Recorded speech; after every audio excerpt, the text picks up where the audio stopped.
Big update Mainpuri UP. आप देख रहे हैं SKG 24 न्यूज नेटवर्क। खबर यूपी के मैनपुरी जिले से है, जहां लोकसभा मैनपुरी में सपा प्रत्याशी डिम्पल यादव ने भरा नामांकन पत्र। आप सभी को बता दें कि सपा अध्यक्ष अखिलेश यादव की हुई प्रेस वार्ता में शिवपाल यादव, डिम्पल यादव रही मौजूद। अखिलेश यादव बोले कि देश से बीजेपी का सफाया होने जा रहा है, कुछ लोग ज़्यादा मुनाफा कमा रहे हैं, चुनावी बॉन्ड के जरिए भ्रष्टाचार हुआ है, बीजेपी वालों ने वैक्सीन वालों से चंदा लिया, ED CBI की मदद से भ्रष्टाचार किया जा रहा है, 1 लाख किसानों ने आत्महत्या की है, यह कहना रहा सपा के राष्ट्रीय अध्यक्ष अखिलेश यादव का। आइए देखते हैं पूरी खबर सहयोगी संवाददाता प्रदीप सैनी के साथ। जनता से का धन्यवाद देता हूं, आभार प्रकट करता हूं और मुझे पूरा भरोसा है कि इस बार रिकॉर्ड मतों से समाजवादी पार्टी जीतने जा रही है। और जो प्रत्याशी हैं बीजेपी के, हमारे मैनपुरी के पत्रकार जानते होंगे, उन्होंने तो पहले ही कह दिया है।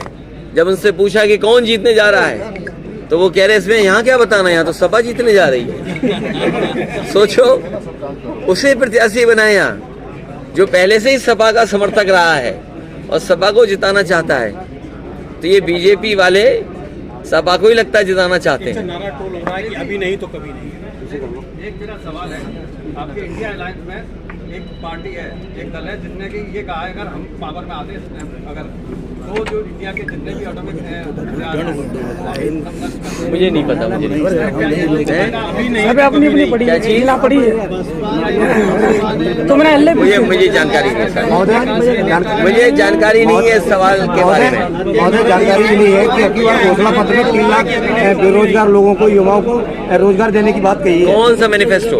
ये मोदी जी ने जो घोषणा पत्र जारी किया। देखिए, उनका जो है घोषणा पत्र, 15 लाख रुपए तुम्हारे अकाउंट में आ गए। 15 लाख रुपए नहीं, किसान की आय दोगुनी हो गई, कोई नहीं। 2 करोड़ नौकरियां मिल गई, स्मार्ट सिटी बन गए और किसानों को सुविधा देने की बात कही थी, लोन माफ करने का, कि लोन माफ हो गया। उद्योगपतियों का 15 लाख करोड़ माफ कर दिया और हमारे किसानों का लाखों रुपया जो बैंक पर है वो माफ नहीं किया इन्होंने। समाजवादी पार्टी ने इस बात को अपने घोषणा पत्र में लिखा है, जहां ओल्ड पेंशन बहाल होगी, ओल्ड पेंशन स्कीम बहाल होगी, वहीं हमारे किसानों का भी कर्जा माफ होगा। अगर उद्योगपतियों का कर्जा माफ हो सकता है तो हमारे किसानों का भी कर्जा माफ होगा। राष्ट्रीय अध्यक्ष जी, विपक्ष के सबसे ताकतवर आपको हैं, पार्टी है और तमाम अभी जो घोषणा पत्र मोदी ने 10 गारंटी की बात की, नौकरी की बात नहीं की है। मैं पीछे करना है यार मोबाइल। अगर हम उम्र का हिसाब किताब लगाएं, उम्र का हिसाब किताब लगाएं तो उम्र का हिसाब किताब लगाएं तो 2014 में जुमला आया था, तो 2014 में जुमला आया और 2024 में ये आई आपकी गारंटी और घंटी।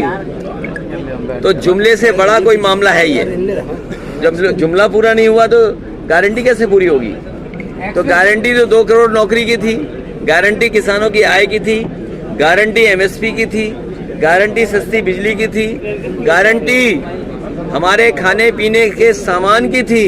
और मैं आपसे जानना चाहता हूं, 2014 में बताइए सबसे सस्ती चीज नमक थी और नमक की आज कीमत क्या है? तो जो 14 में नमक सस्ता था, आज बताओ कितना हो गया महंगा। सरसों की क्या कीमत थी, बाजार में क्या है और क्या सरकार दे पा रही है? आलू का किसान बर्बाद हो गया, गेहूं का बर्बाद हो रहा है, जबकि रेट दे सकते हैं। धान बर्बाद हो गया, कोई सुविधा नहीं किसानों को दी।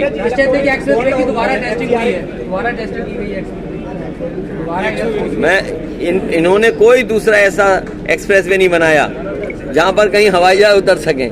कम से कम समाजवादियों ने ऐसा तो कुछ काम किया है। और जिन सड़कों पे आप यहाँ चलते हो 4 लेन की, ये भी सब समाजवादियों की देन है। आप लड़ सकते हैं क्या करना? आपकी इच्छा है।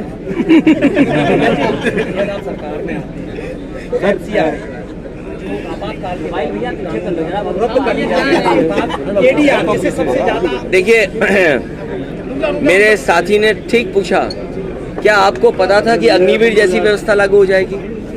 क्या आपको पता था कि नोटबंदी आ जाएगी? ऐसे बहुत सारे फैसले बीजेपी ने लिए हैं और हमारा साथी ठीक कह रहा है FCI को लेकर के, ये ठीक कह रहा है। इसी तरह भंडारण के लिए प्रधानमंत्री कह रहे थे कि भंडारण की हम इंतजाम कर रहे हैं, लेकिन सरकारी भंडारण नहीं करेंगे, ये प्राइवेट भंडारण करेंगे। और जब प्राइवेट भंडारण होगा तो महंगाई फिर बढ़ेगी। ये देश जो 80 करोड़ लोगों को राशन दे रहा हो, वो क्या विश्व गुरु ने में कहा, उनसे कहिए नेशन फर्स्ट वालों से कि तुम्हें 80 करोड़ लोगों को खाना देना पड़ रहा है, ये नेशन फर्स्ट है क्या? अमेरिका का कॉपी कर लिया नारा, एक बार अमेरिका की वो भी नकल करके लाए थे भाषण। यूके के एक प्रधानमंत्री ने भाषण दिया था, उसकी भी नकल करके लाए थे मुख्यमंत्री जी। तो क्या ये नकल करने वाले, इनके पास अपना कोई आइडिया नहीं है। सरकारी राशन सर गरीबों को बांट रहे हैं, तो क्या क्या गुलाम बनाने की कोशिश है क्या?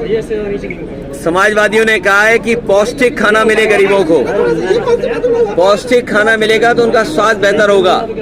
और आज हर चीज मोबाइल और इंटरनेट से के माध्यम से मंगाई जा सकती है, जानकारी हासिल की जा सकती है और डिजिटल डिवाइड में सबसे बड़ी भूमिका निभाएगी। इसलिए समाजवादी पार्टी ने अपने मैनिफेस्टो में कहा है कि हम स्वादिष्ट पौष्टिक आटा देंगे। जिस तरीके से संपन्न लोग, बड़े लोग शहरों में बाजार का पैक्ड आटा खरीदते हैं, कंपनियों ब्रांड का नाम नहीं लूंगा मैं, उसी तरीके से गरीबों को स्वादिष्ट पौष्टिक आटा मिले और साथ ही में डाटा फ्री मिले, क्योंकि डाटा और आटे से ही काम चलेगा। ठीक है, बहुत धन्यवाद आपका। सर एक